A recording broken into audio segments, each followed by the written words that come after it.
Okay, welcome everyone. This is session number 7. Today we talk about the global violence and individual responsibility, chapter 16 from the Jewel on a Silver Platter. Professor Krishna, if you may, Yes, please. yes, Go ahead. please. Thank you.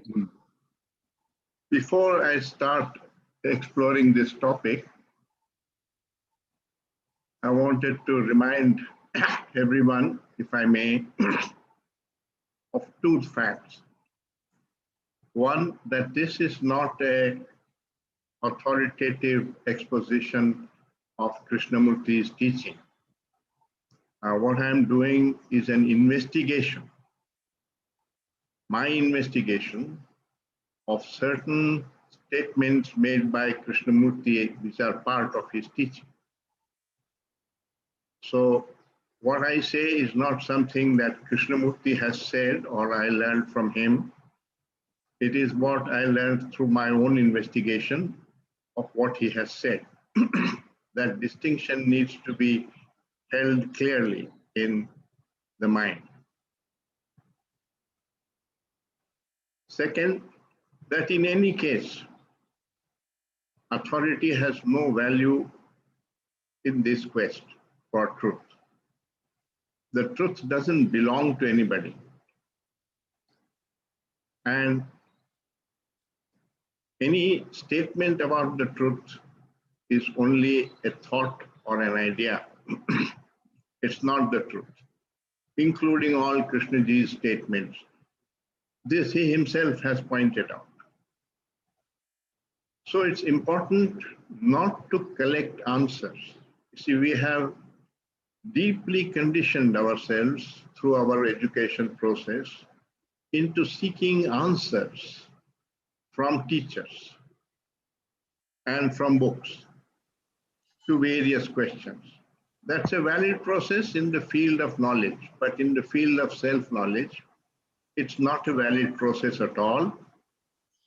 Indeed, I made the statement in one of my previous talks that the knowledge of Krishnamurti can be a barrier to understanding Krishnamurti.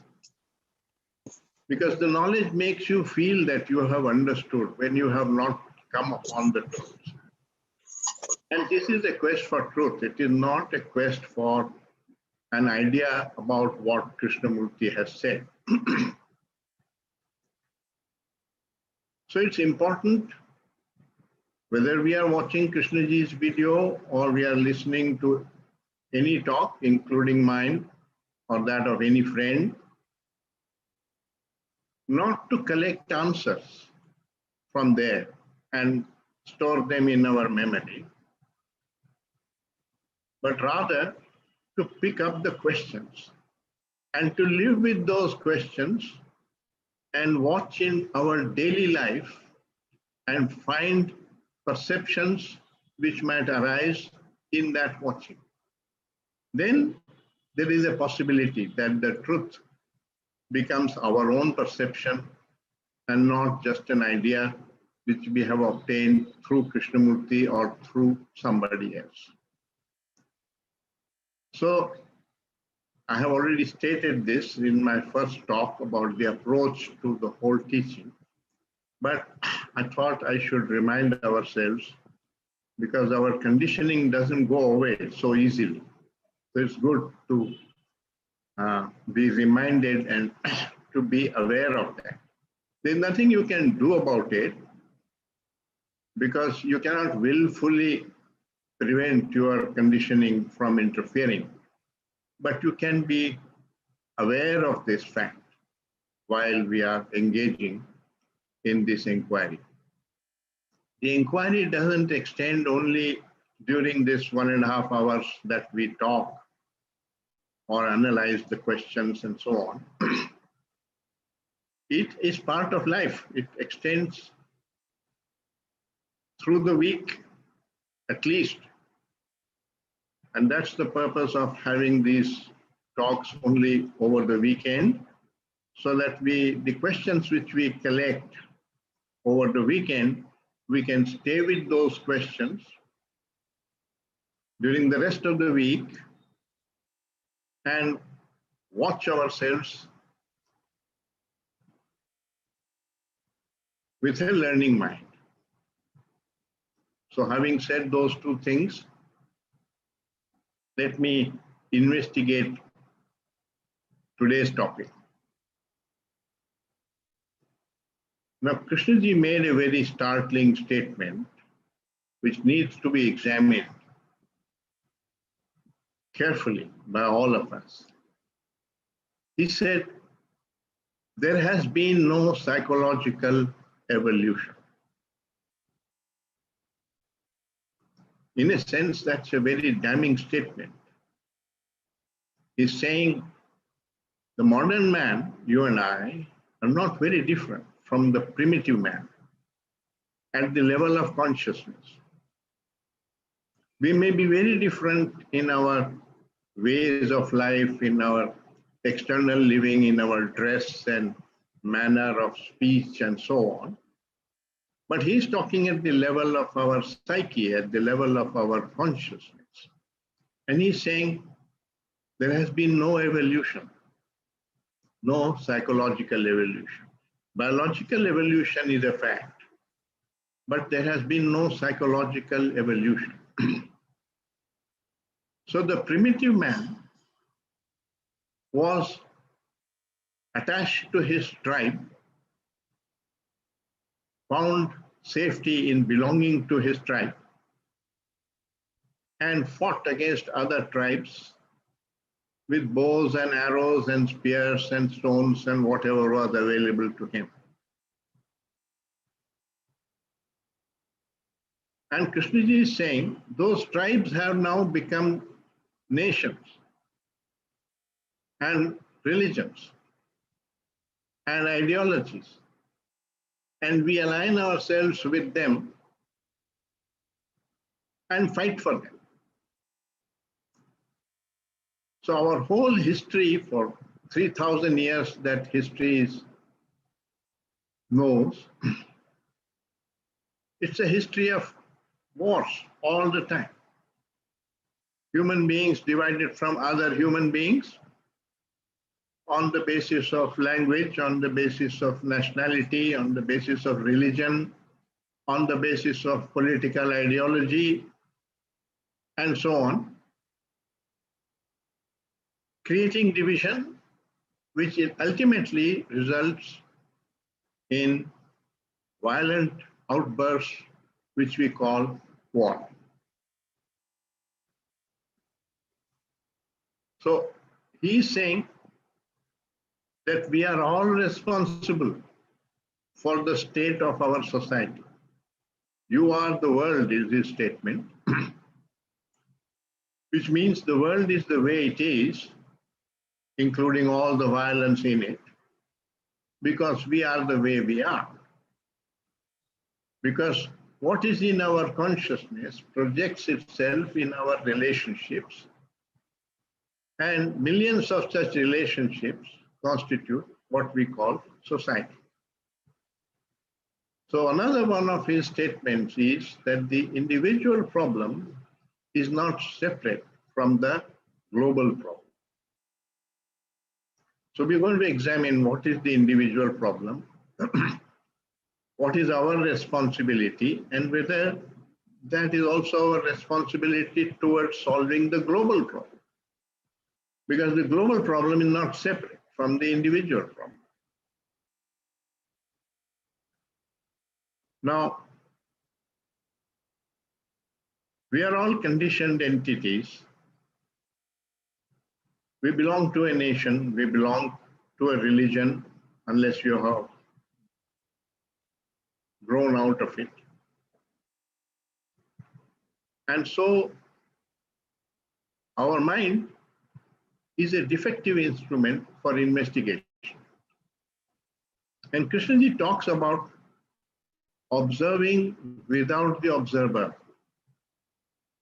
That means there is no interference in the observation from the observer. And that's very difficult to do because you can't willfully shut out the observer. the brain does its work of throwing up all kinds of images and ideas and knowledge that it has and opinions which it holds. And they color our perceptions. We have been through all this. And that blocks us from perceiving the truth. That's why it is so difficult in this quest, the religious quest, to be objective.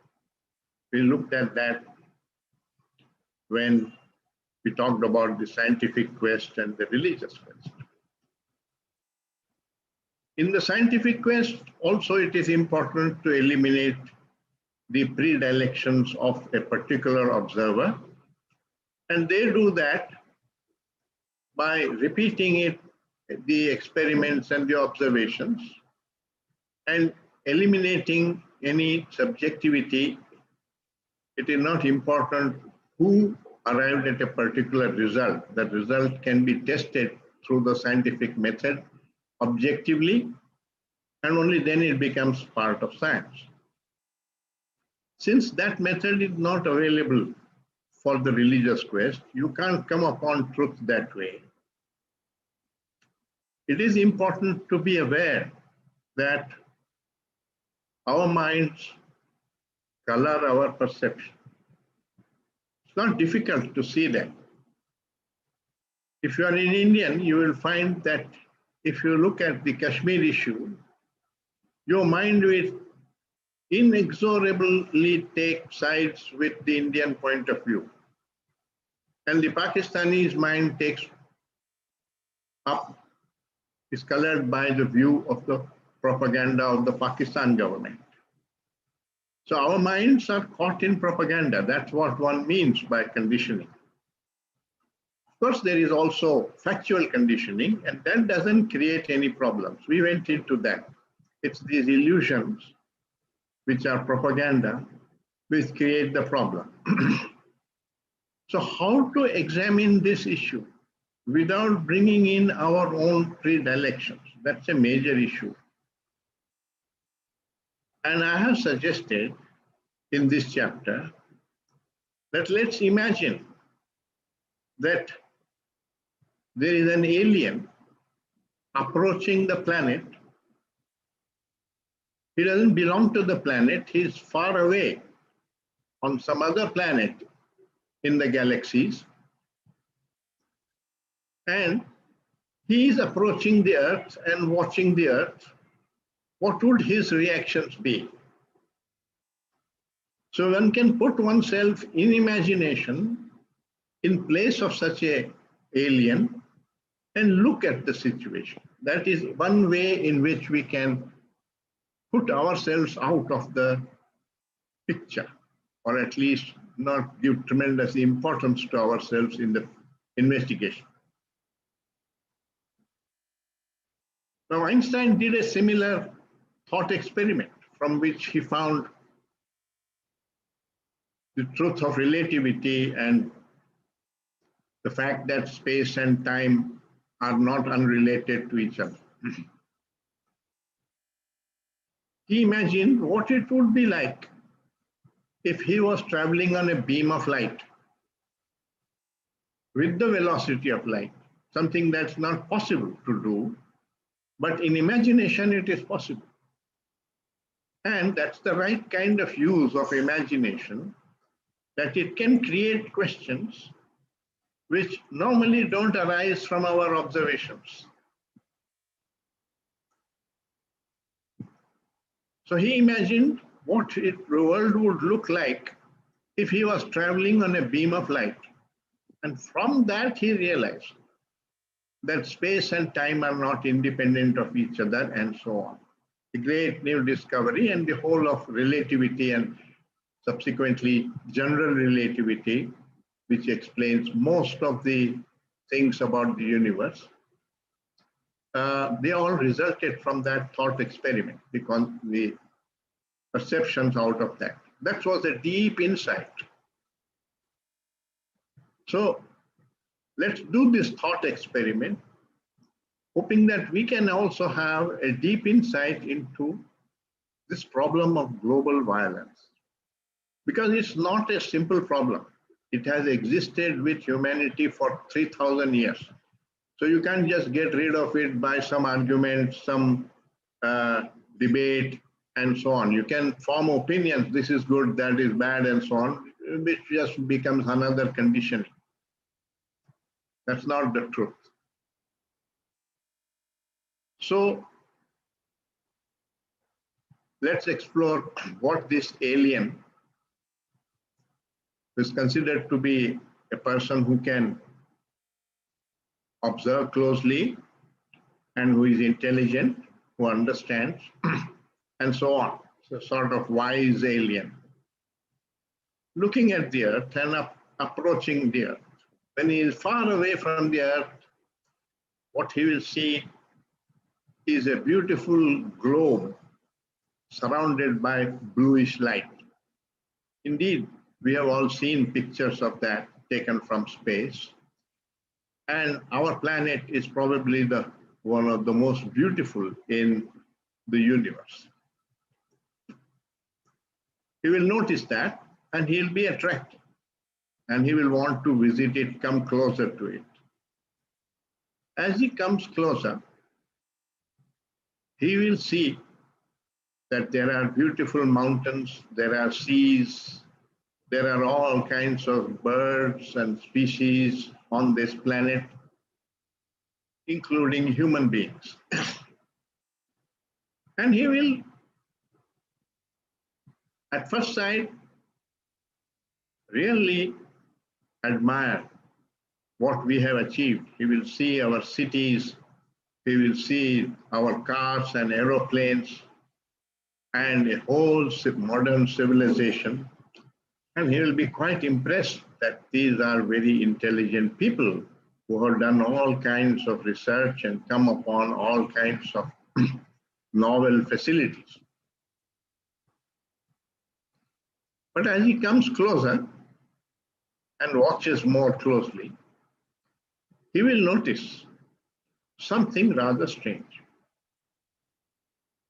That the mountains go through,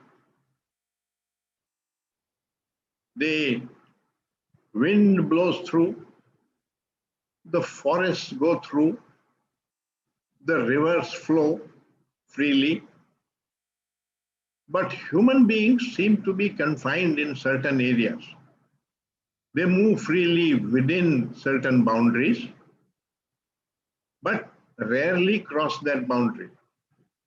And he will wonder, what's the matter? What are these boundaries? Why do people not travel across those boundaries? Those are obviously the national boundaries which we have created. But they are not there on the surface of the earth. They are in our minds. They are the creation of human beings. Some king who conquered and made a colony and established that border. I mean, India in the time of Ashoka extended right into Afghanistan and Sri Lanka and Burma and the whole continent of South Asia. But now, what we call India is divided from Sri Lanka, from Pakistan, from Bangladesh, from Burma, and so on. So these boundaries are historical things which keep changing, expanding, and so on. They are not facts of nature. And that has been a cause of division. Now that raises a very peculiar question.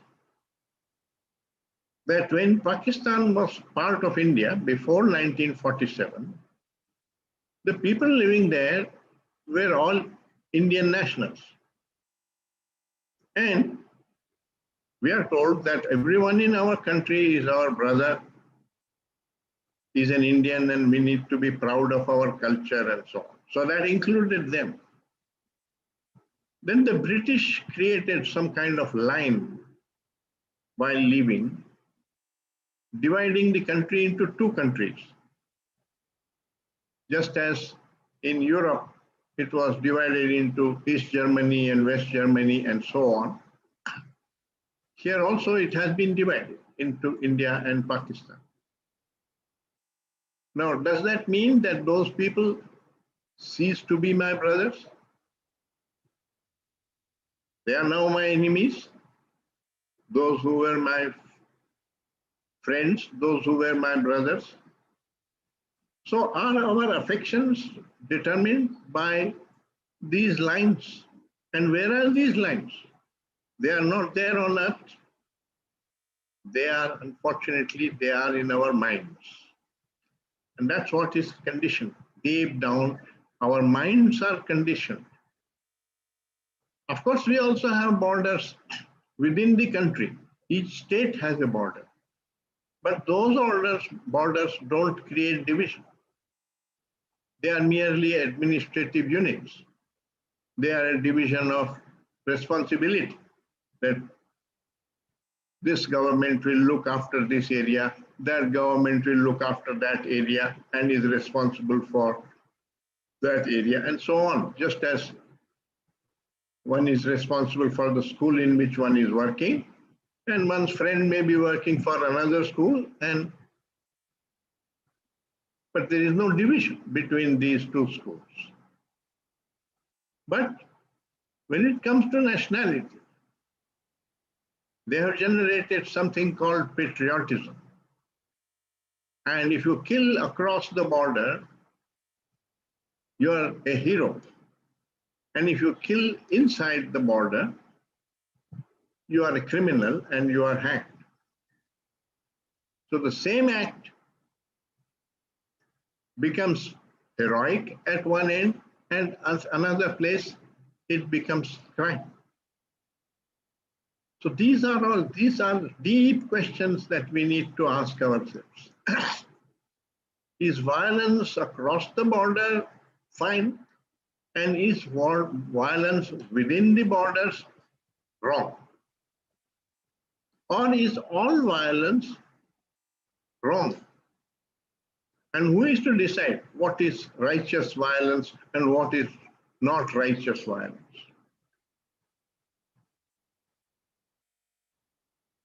Jesus Christ said, if someone hits your cheek, show the other one also. That's just one way of saying, don't retaliate violence with violence. Don't hate in response to hatred, which is the spirit of non-violence. But the followers created a church, and in the church there came differences of opinion. So the Protestants separated from the Catholics. And now for nearly a century, between the Catholics and the Protestants in Ireland, there is a state of great tension, often war. So even within religions, there are divisions which arise. And so it's a psychological process which takes place in the human mind. It's taking place in our minds too. We are human beings. And unless we free ourselves of this process, it has no meaning to say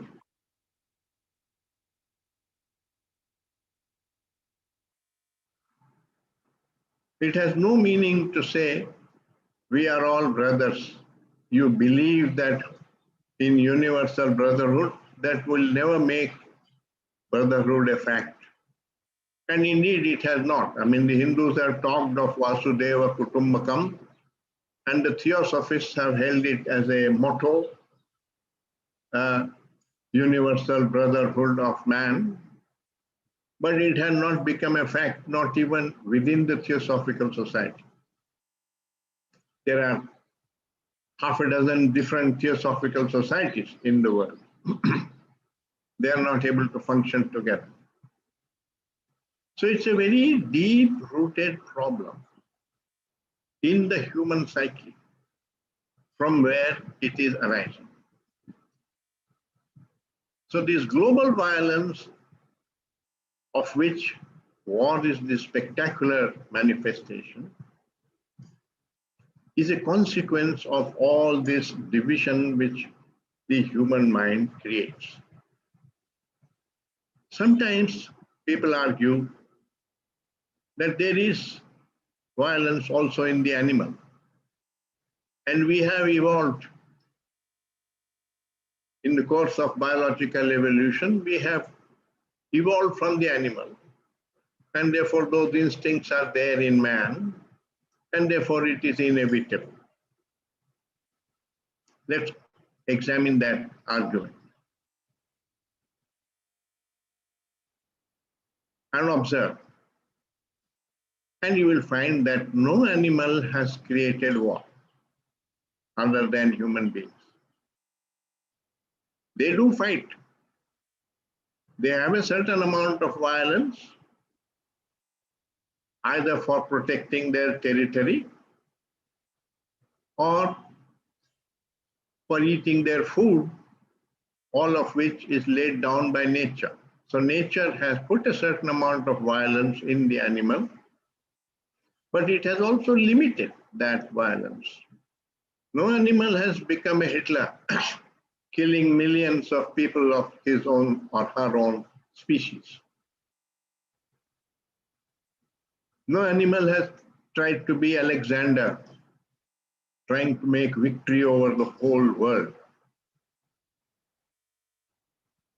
And I gave you, in a previous talk, I think, the dialogue between Alexander and Diogenes, when Alexander was setting out to conquer the world. He went to this wise man in Greece and told him this. He wanted his blessings. So Diogenes said, "What will you do next?" So he said, "I will attack Iran and conquer it." And he asked, "What will you do next?"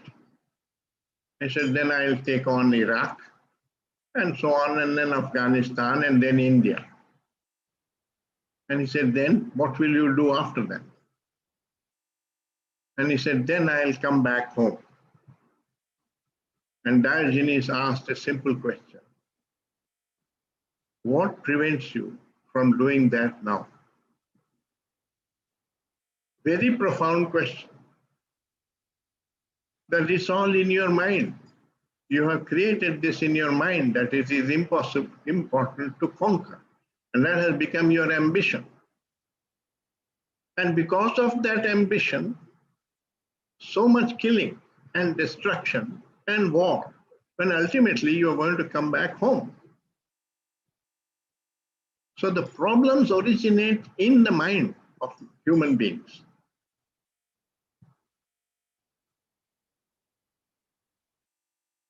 When do we call it a war?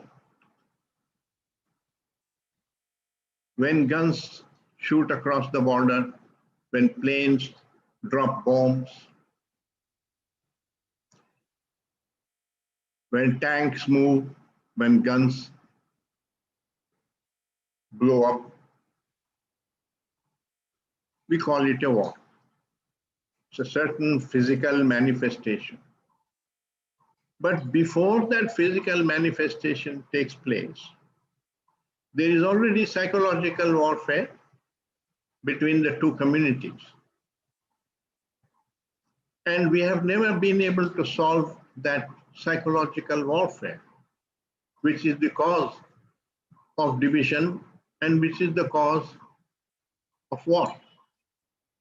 So they keep spurting again and again. And we have created institutions like the United Nations or League of Nations and so on to prevent war. And they become active the moment a war is about to develop. And they try to make an agreement, all of which is going on right now at present in the Middle East between Israel and Palestine. And they reached some sort of agreement. But the root cause has not gone. The hatred has not ended. And therefore, these agreements keep breaking down. And again, we have the same situation arising. So Krishnamurti is saying, unless there is a transformation in consciousness, which requires self-knowledge and wisdom, you will never solve this problem. You can never solve this problem by dealing only with external causes.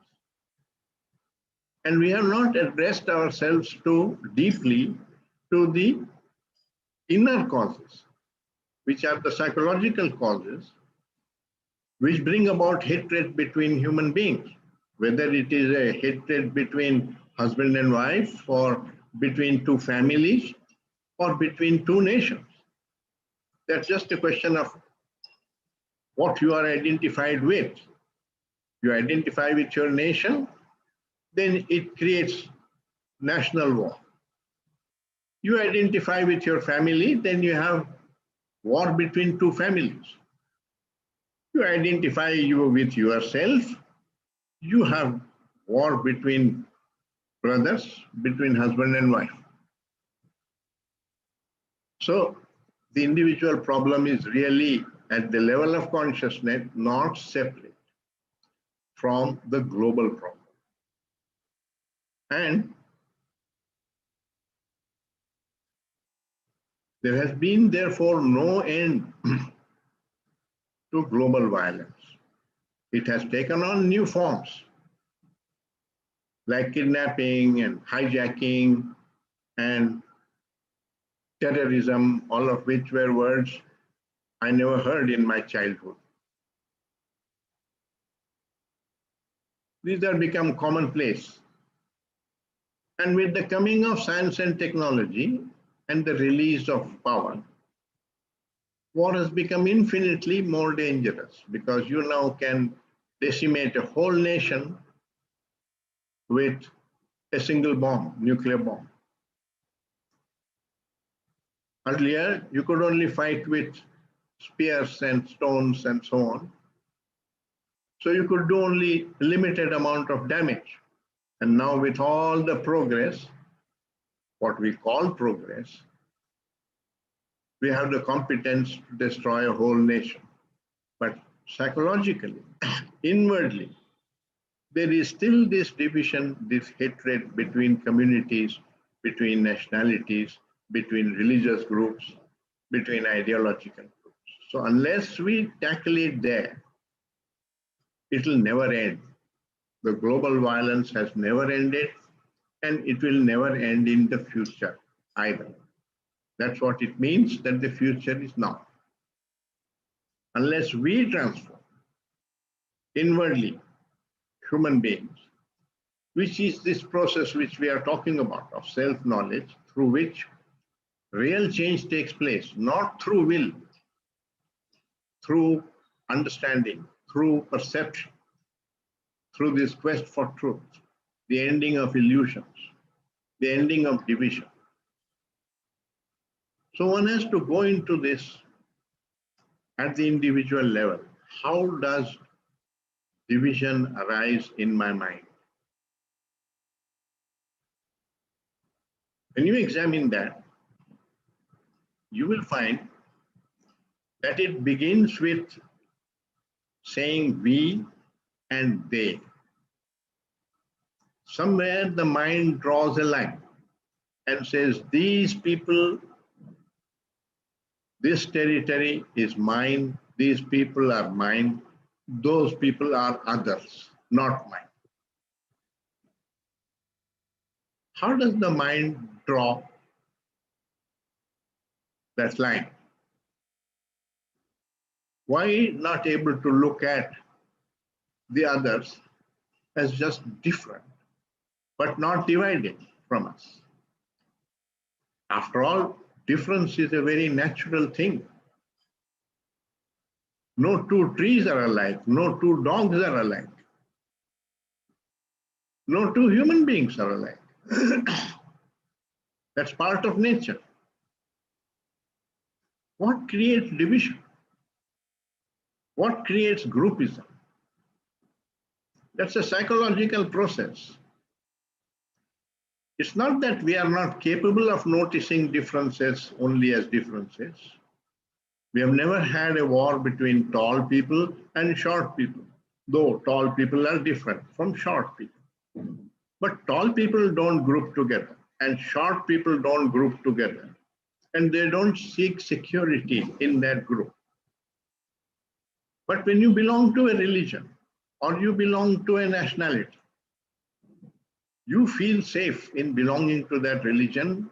You feel that's my community. You own that. And you seek security in that fragment of humanity. And Krishnaji is saying that security is an illusion. You're seeking psychological security by identifying yourself with a fragment. And that divides you. And that division creates all these wars and all rioting and terrorism and so on, which is the greatest cause of all insecurity. So when you look with a narrow vision, only immediate concerns, you feel that you are adding to your safety by belonging to a group and identifying with a group, whether ideological group, linguistic group, national group, etc. Doesn't matter which kind of group, but you are identified with it and you work only for that group, and the other group becomes a competitor or a rival, and there is often hatred, and you are willing to exploit that group in order to benefit your own group, and so on. So self-interest in an expanded form, working for the nation, doesn't appear like self-interest, but it is self-interest when you look at it deeply, objectively, truthfully, honestly. So patriotism is just nonsense. But it doesn't appear to be nonsense because the propaganda of the nation breeds that and makes it appear as if it is a great virtue and rewards people who die at the border and so on. So the child growing up and seeing all this begins to feel it's a great honor to die at the border for the sake of my country and so on, and therefore never examines this. See, it is so simple. The solution is so simple. Our minds are complicated, but the solution is not complicated. All we have to do is to see a difference as a difference, not turn it into a division.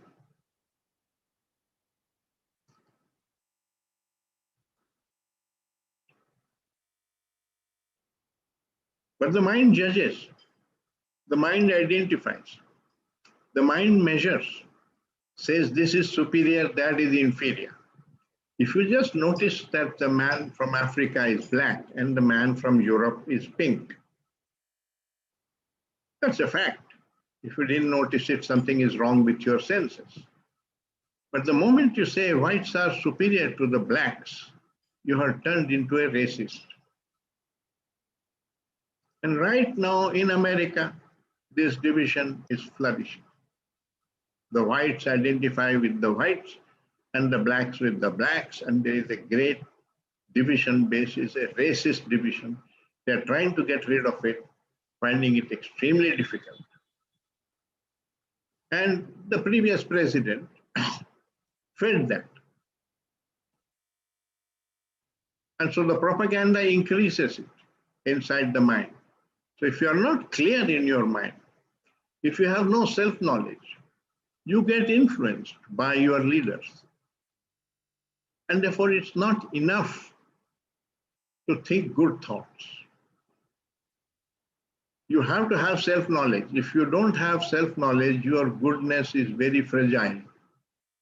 Anybody can come in and corrupt you. So innocence is not good enough unless it is born out of wisdom. You see, the idiot is innocent and the sage is also innocent. There are two extremes. The idiot can be easily corrupted. A villager in India is very innocent. He's a very good human being. When you look at his actions and his life and so on, you will admire him. But you take him to Bombay, put him in the slums, so in 6 months, he'll come back completely corrupted and lose all his innocence. So the goodness is very fragile unless it is rooted in self-knowledge, in deep understanding. That is why every human being needs to have self-knowledge. Otherwise, your mind gets trapped in all these division and hatred.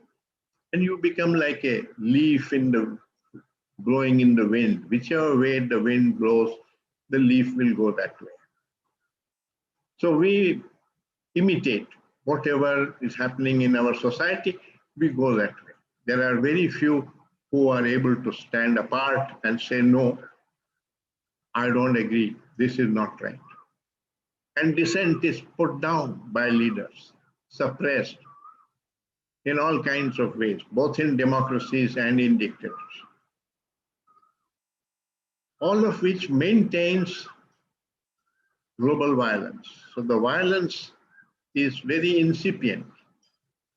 It's there in the individual, and billions of individuals, each one of whom has this amount of violence, creates a sea of violence. In that sea of violence, there is a storm. Sometimes in Kashmir, sometimes in the Middle East, sometimes in Los Angeles, and sometimes in Ireland, and so on. You can multiply the examples. This has been going on for 3,000 years. And we think that only the people of that region are responsible for that storm and that happening. And we try to bring agreement between them and so on, which is necessary. I don't say it is not necessary, but it's not sufficient. Because the sea of violence will create another storm, and that is what is happening repeatedly. We go from one world crisis to another world crisis because we are not addressing the problem and the root cause, which is in the psyche of man. So the next question is, how do we bring about this transformation in the human being? And we have said that requires self-knowledge. Self-knowledge requires this inquiry. And since every human being requires this inquiry and a learning mind of this kind, it should be part of education. At present, it is not at all a part of education. They pay some lip service to something called moral science, and they tell you, you mustn't steal, you must tell the truth, you must stand in a queue, and so on, so on. What are right actions, what are bad actions?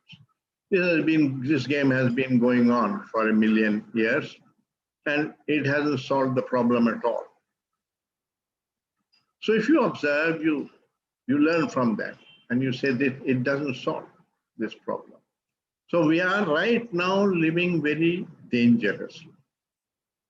We can end up in a fourth world war any moment, because all the dangers of war are present right now. Einstein made a very jocular comment. He said, I don't know where the third world war will begin and how it will be fought. But I know how the fourth world war will be fought. It will be fought with bows and arrows. What he meant was that the next global war will destroy all civilization that we have created. And we'll go back to, in evolution, back to the primitive days when we fought with bows and arrows.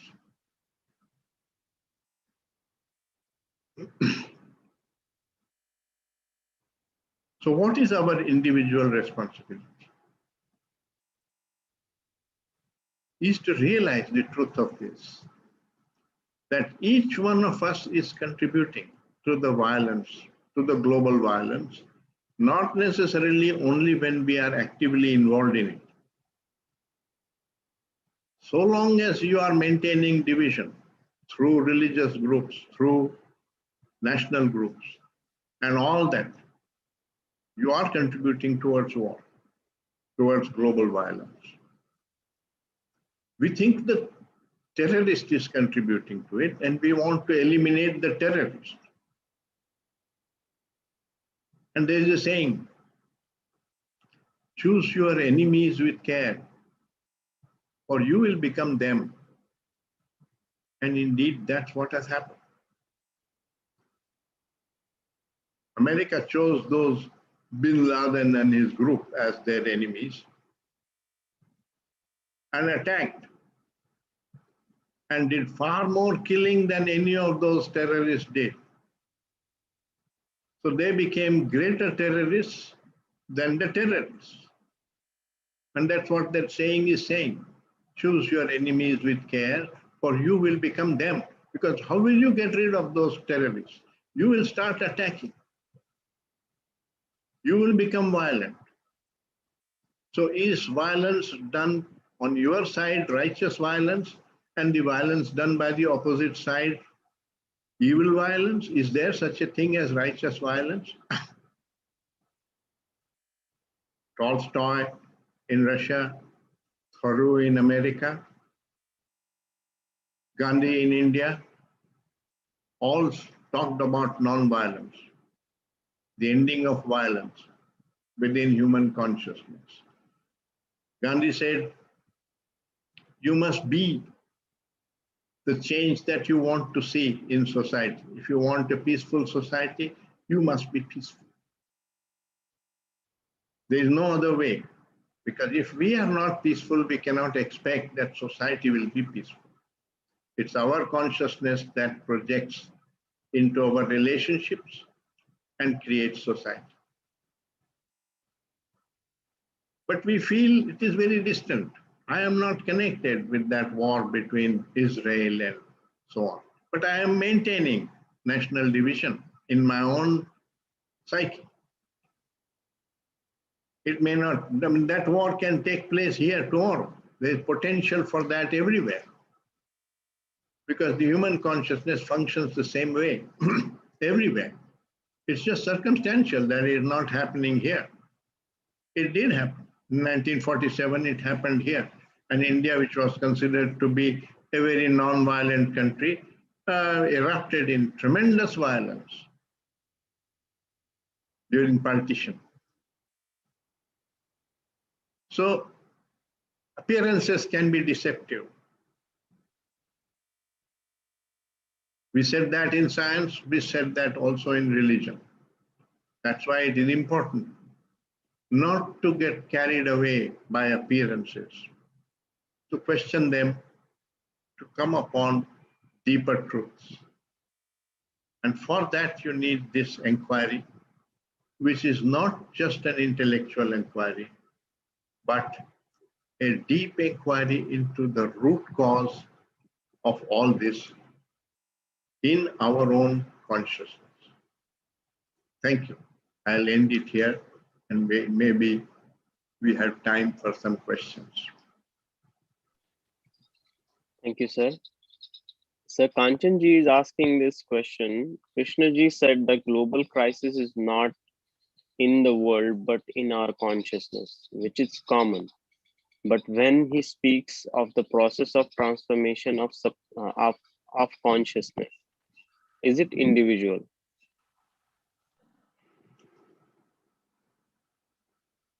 It is both individual and global, because the entire consciousness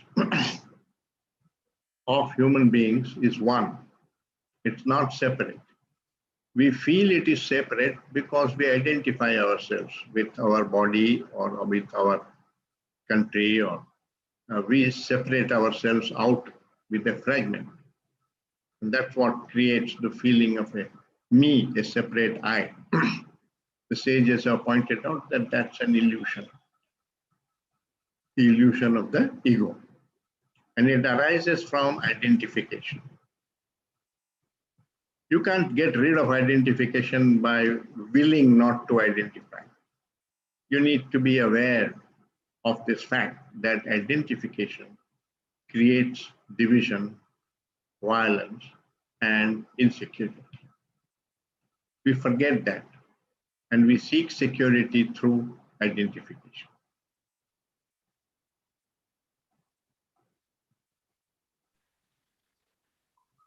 Rajesh ji is asking, what is factual conditioning?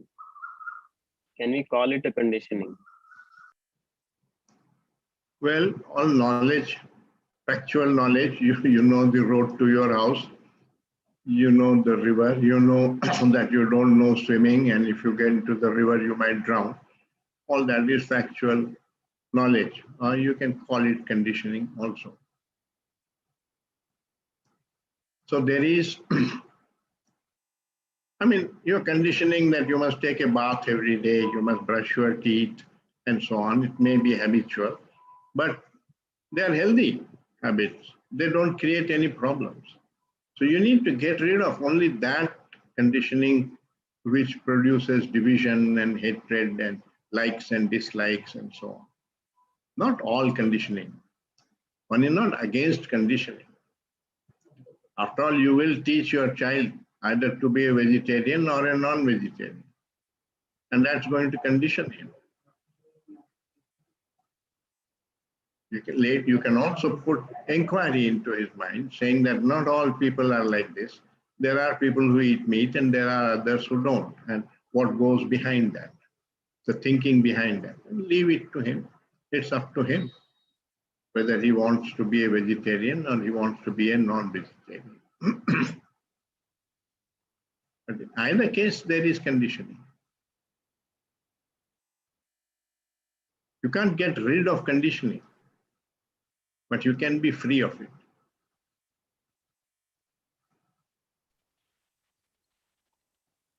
Thank you, sir. So Sabu Simon is asking, is psychological evolution the need of an hour, whether it will end violence? You know, that kind of evolution takes place over millions of years. Biological evolution took 1 billion years to create new species and so on. If you wait for that, maybe you will create a superhuman being who will either destroy the world or who will be, we don't know which way the mutation will go. But the practical question is, right now, what can we do about this division? Not only out there globally, but in our own life.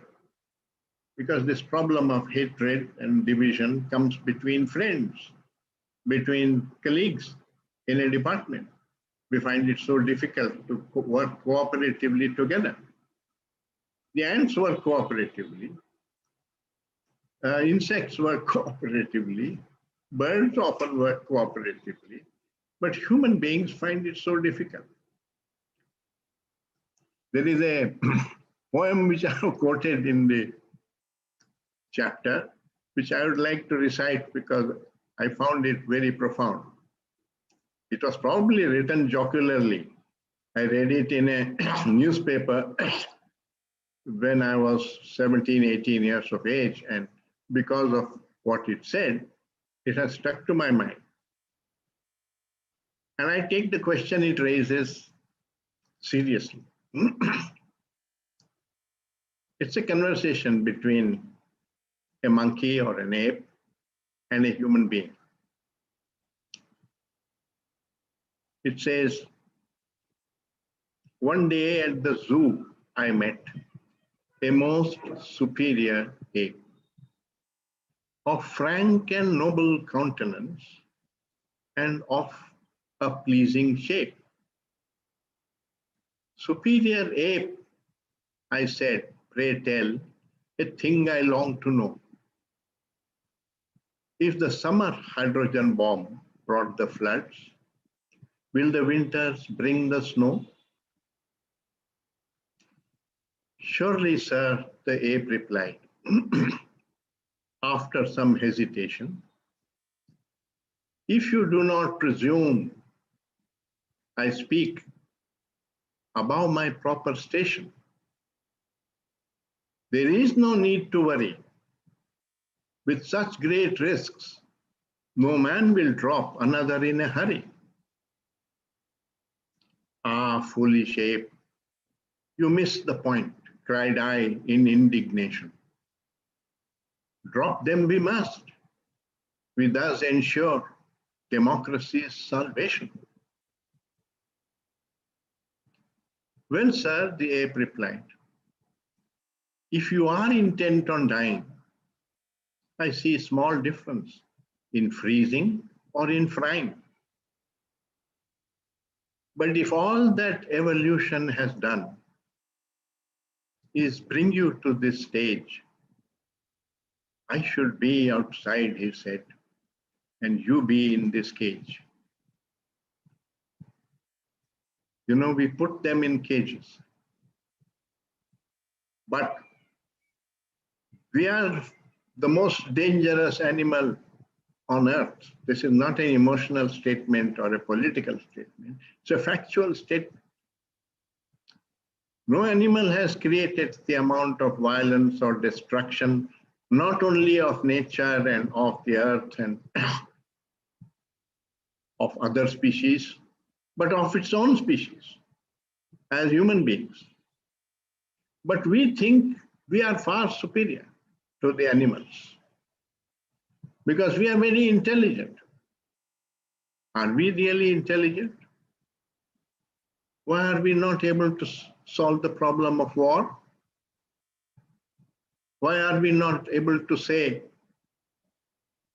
that we will not use war as a means of solving problems? We'll do what we do inside the country.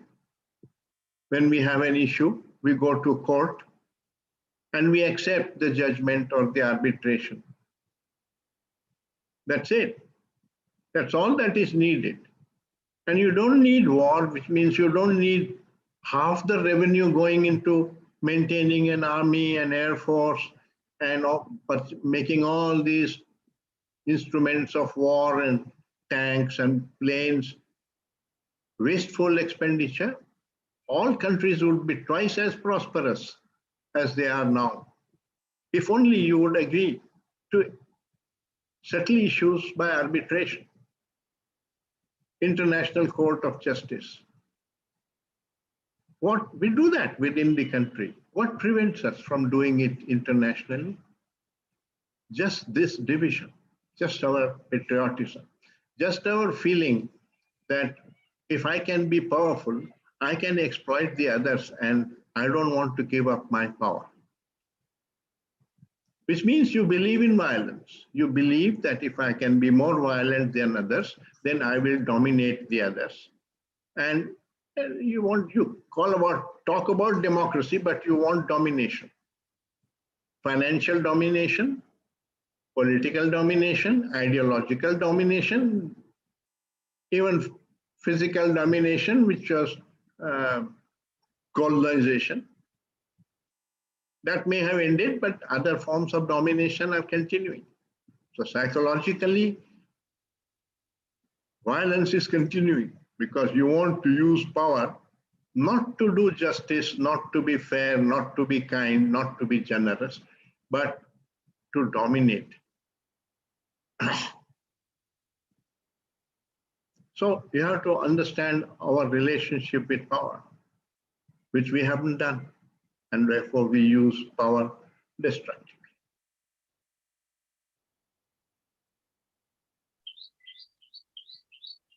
Thank you, sir, and also for that wonderful verse about the ape.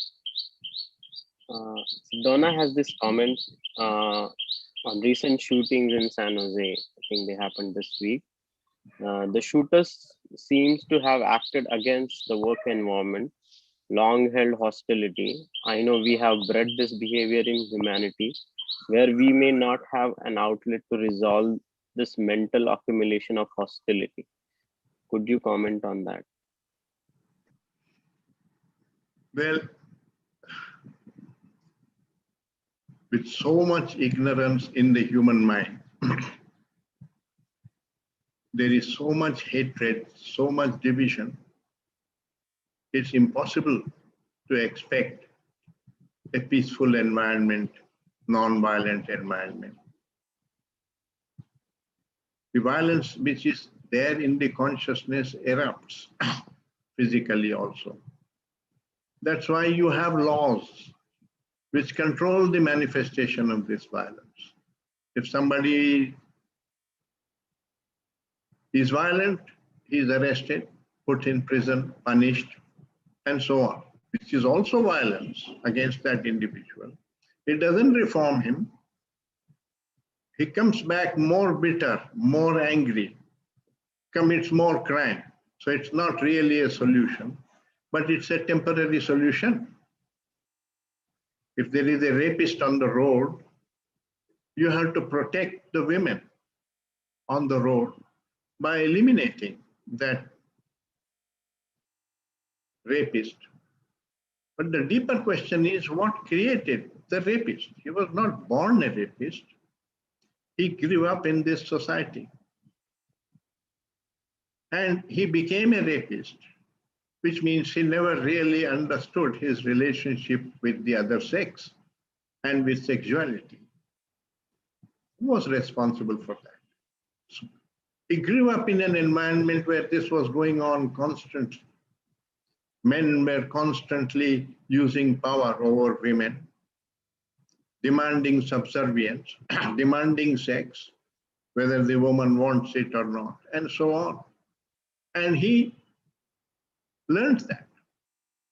That's how a man becomes a murderer or a rapist or a criminal. So whole of society is responsible for a man turning into a criminal. So what we have is, on the one hand, we are producing criminals in our society. On the other, we have created a big mechanism for eliminating the criminal. And this game is constantly going on in every country. Has it solved the problem of crime? No, it will never solve the problem of crime. Because the problem originates in the psyche, in hatred, and we have not tackled it there. We are tackling only the symptom. There is a physical analogy to explain this. Supposing you were getting boils on your body, sometime on your leg, sometimes on your hand, sometimes in your chest, and so on. Do you just treat each boil with mercurochrome or whatever medicine until it heals, and then the next boil comes up, and you never inquire, why am I getting all these boils? What is the underlying disease which is causing this? Surely we are intelligent enough. We go to a doctor. We ask him to diagnose the problem. He does that, gives you medicine, eliminates the cause, and then you return to health. The boils stop coming. Now, each one of our violent episodes is a boil. And we are solving each one separately, never asking what is the root cause, never diagnosing the root cause, and never eliminating the root cause. We have taken it for granted that we can't change. And Krishnaji is saying, sir, you can change. He changed. He was a human being. And he's saying you can change. You have to engage in this learning process. Somebody asked him, did you do all this? You came to it through all kinds of occult things and so on. We have read your history. How do you expect us to come to this? He said, yes, I went through all that. But I'm telling you, you don't have to go through all that. There is a direct way in which you can learn and transform your consciousness. We say, no, sir, that's not possible. Well, it's not possible. Then continue, which is what we are doing anyway. So we are investigating whether what he suggested is the only solution, long-term solution, And if the long-term solution is not there, you have all these short-term solutions which are no solutions at all. Continues the state of society. It doesn't solve the problem. That's all. So talking about the short-term solutions, Sumitra ji is asking, are all descriptions in the moment then temporary? When I observe myself, some descriptions reoccur. What is self-knowledge in this frame and how may it lead to transformation? Doubt your conclusions. Hold them lightly. Keep observing.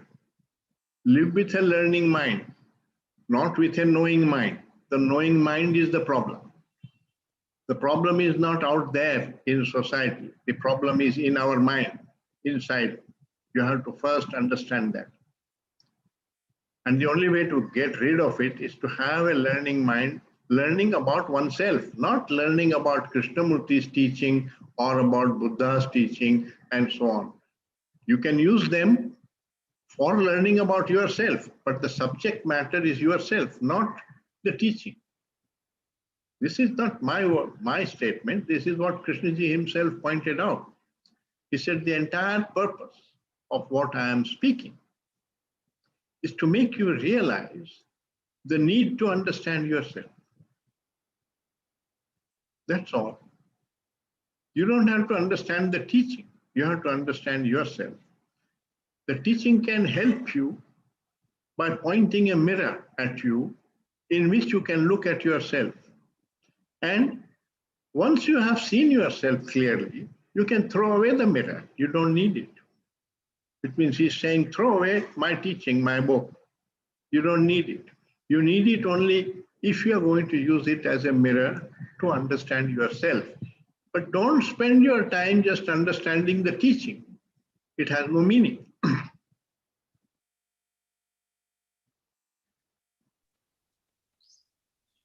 Sir, in understanding ourselves, Sam has this comment, if all knowledge is conditioned, then how can self-knowledge be devoid of conditioning? Because self-knowledge is not knowledge. It's not a new set of ideas to be held in memory or a new conditioning of the brain. It is an ability to perceive what is true and what is false instantly. Intelligence is this ability to perceive what is true and what is false instantly, to be beyond influence, not get influenced in one direction when you meet one person and another direction when you meet another person. Otherwise, you live in India and you are a vegetarian, and then you go to the West and you become non-vegetarian because you are influenced by the society there. And you have never had the clarity to come upon compassion.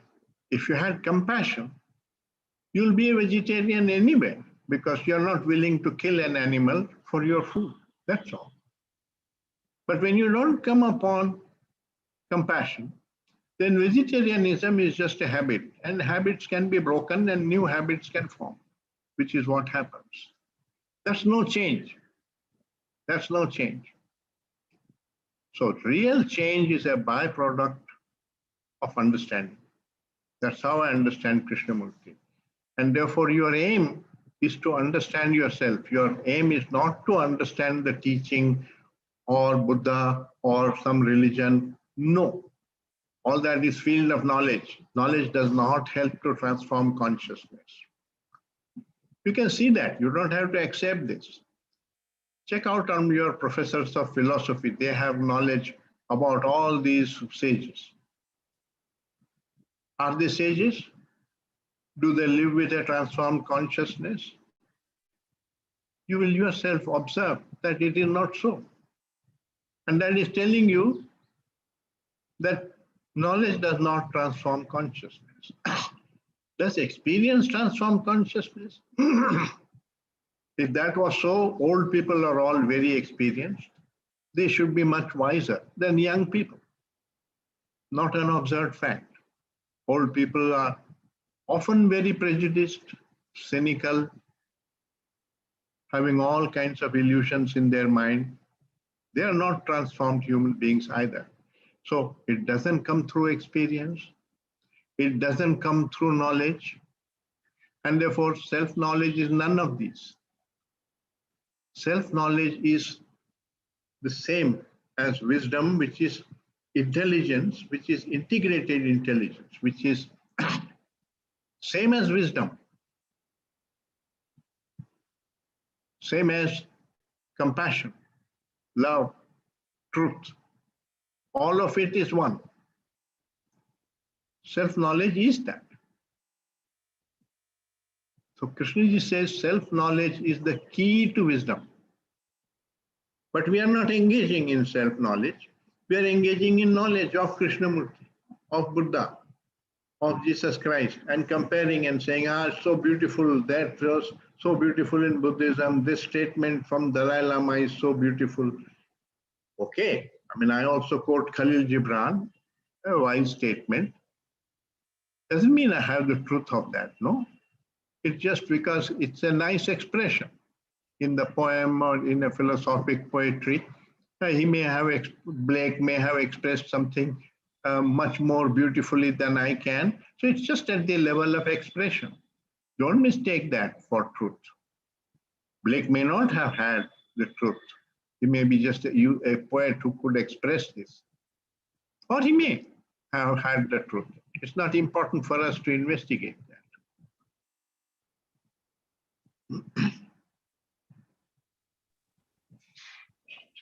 Sir, Hansaji is saying likes and dislikes, maintaining power, maintaining position for survival are causes of violence. Can world may live in peace if understanding develops from schooling education?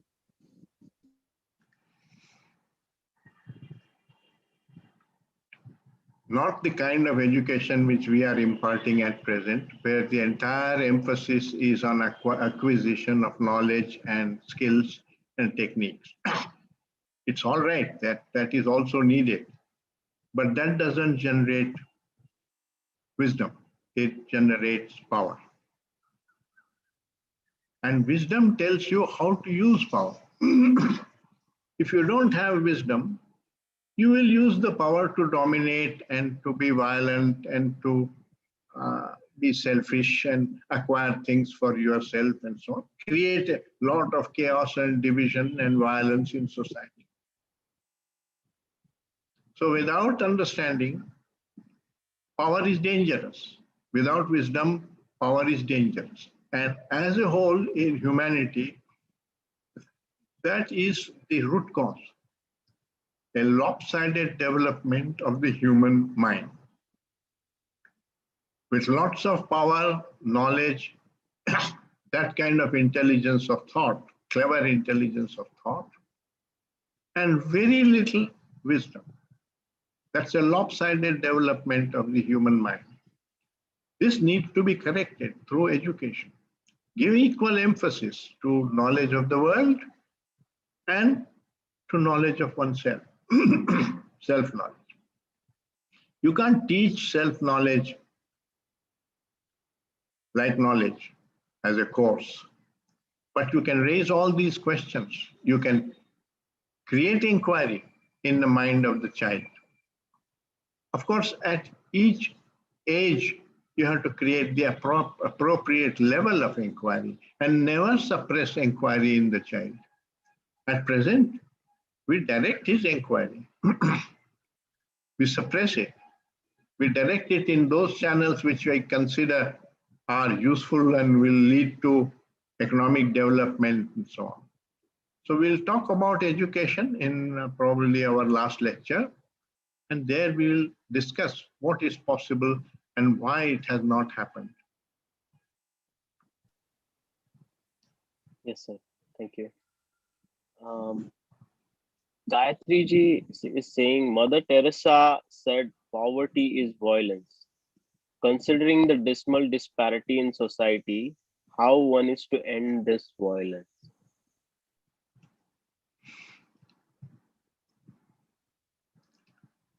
The communists tried it. They tried to eliminate the division between the rich and the poor by eliminating property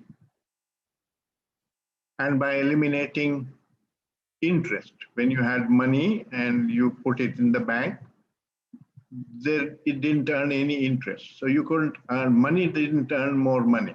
You had to work for money. They did all that.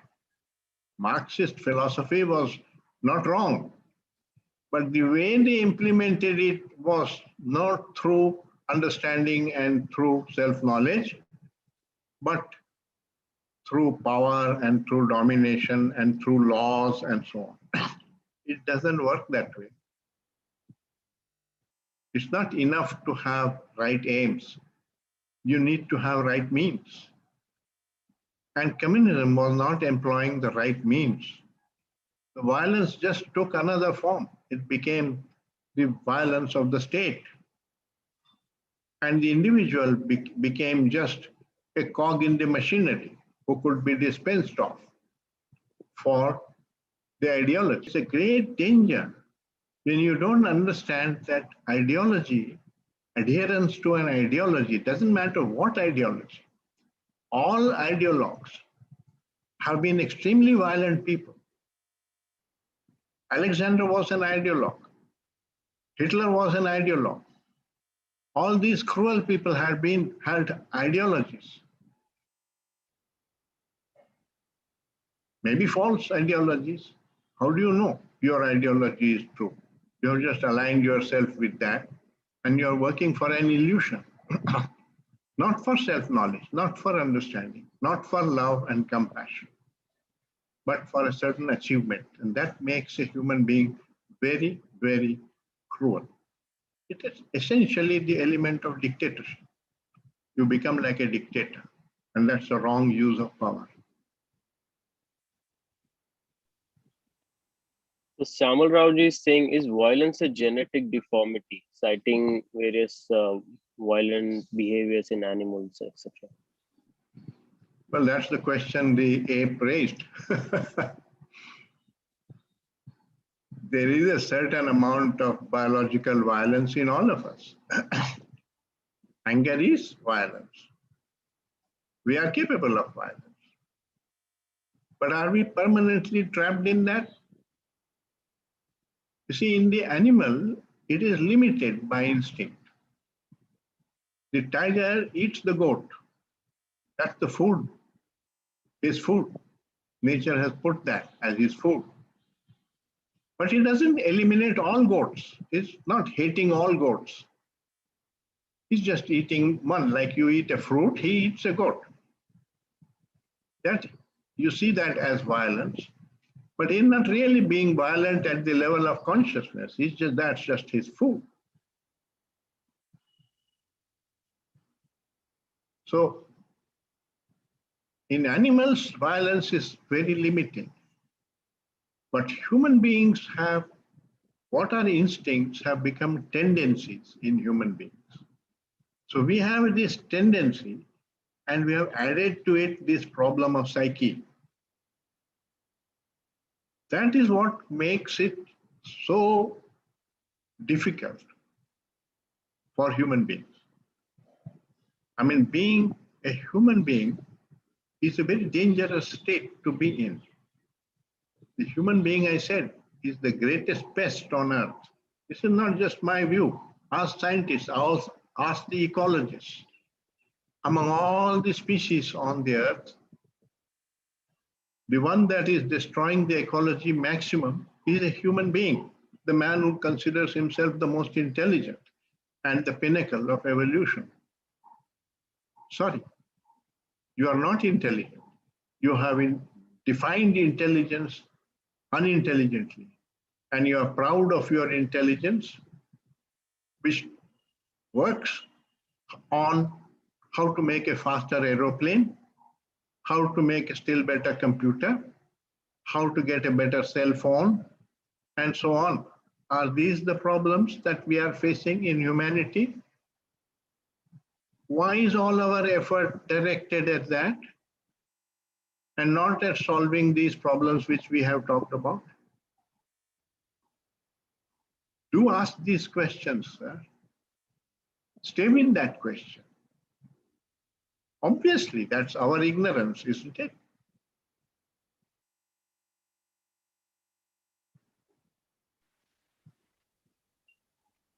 Sir, T.S. Sharma he's asking, I believe, he's pointing to personal responsibility. He's saying, what should be the role of personal or global consciousness if it is contrary to the laid down social or organizational stipulation?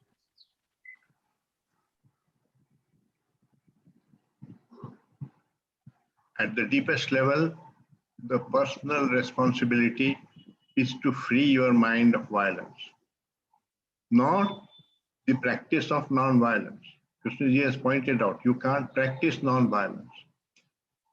You try to practice non-violence only because you are violent. If you are not violent, there is nothing to practice.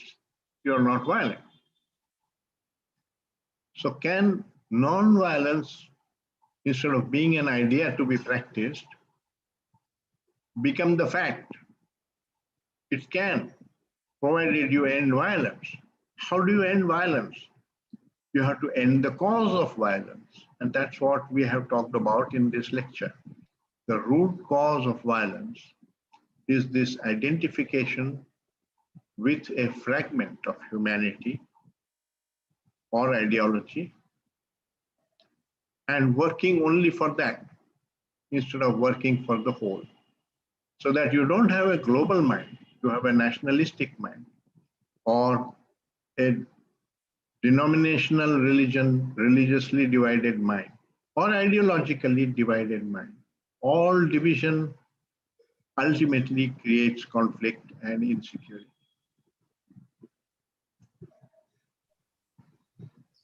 Sir, Parth Singh ji is saying that anger is also part of our nature. How can there be no violence if there is anger in us? Like we said about all instincts, we said about anger too. There is a certain amount of instinctive anger and irritation. But we complicate it by creating enmity and then permanent enmity and the desire to retaliate. All that is what Jesus Christ was pointing out, that don't retaliate violence with violence. But when we are hurt, we get angry with the one who has hurt us and we want him to hurt him. So we become like him, don't we? So two violent people are going to be worse than one. That's why violence in return for violence does not work. It's so simple. Gandhi put it very graphically. He said, an eye for an eye and a tooth for a tooth means we will all end up blind and toothless. That's all. You want to have that ideology? Keep it with you. If you don't, then learn not to return violence with violence. The fact is, the other man is violent. Why should you become violent? Ask yourself that question. He is violent because he has a certain ignorance within him. You want to become violent and stop his violence by threatening him, which is greater violence. That's exactly how wars take place. They say peace through balance of terror. That's not peace at all. It means the other man is smarting, waiting for an opportunity to hit you, but he is afraid of hitting you, therefore he smiles at you. You think that's peace? Sorry, that's not peace. Peace is when there is no hatred in your heart, when there is love, even for the man who has hurt you.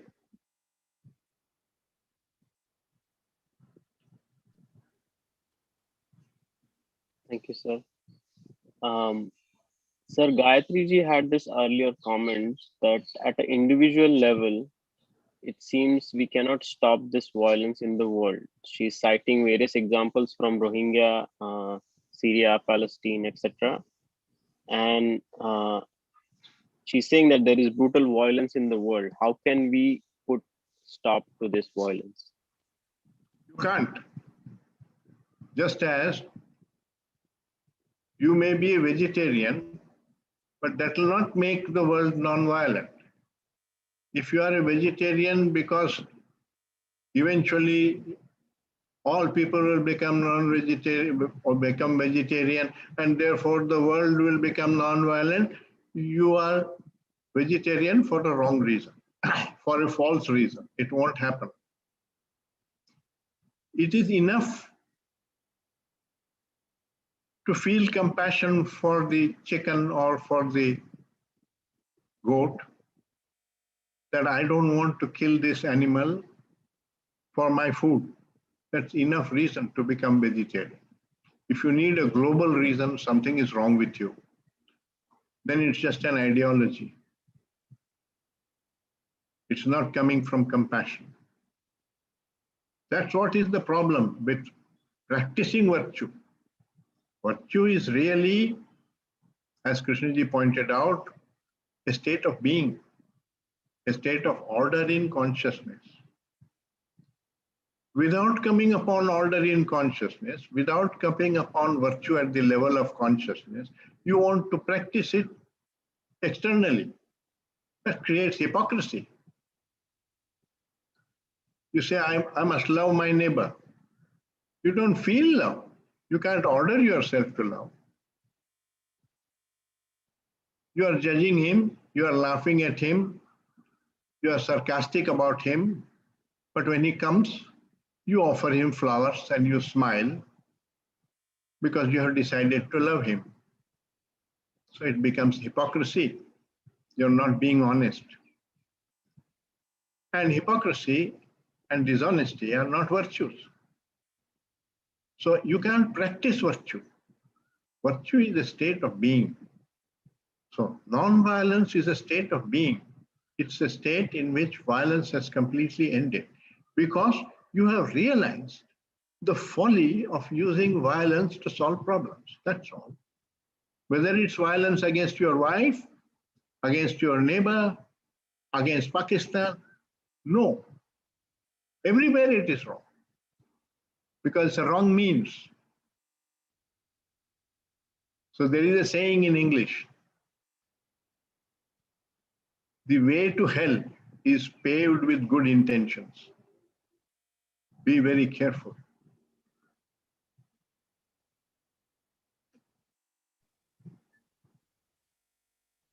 Thank you so much, sir. This is all the time that we had today. Thank you. So we may end the session for today, and next we meet tomorrow for session number 8. We talk about, is there a path to truth? So Yeah. see you tomorrow. Bye now. Thank you for your patience. Thank you, everyone.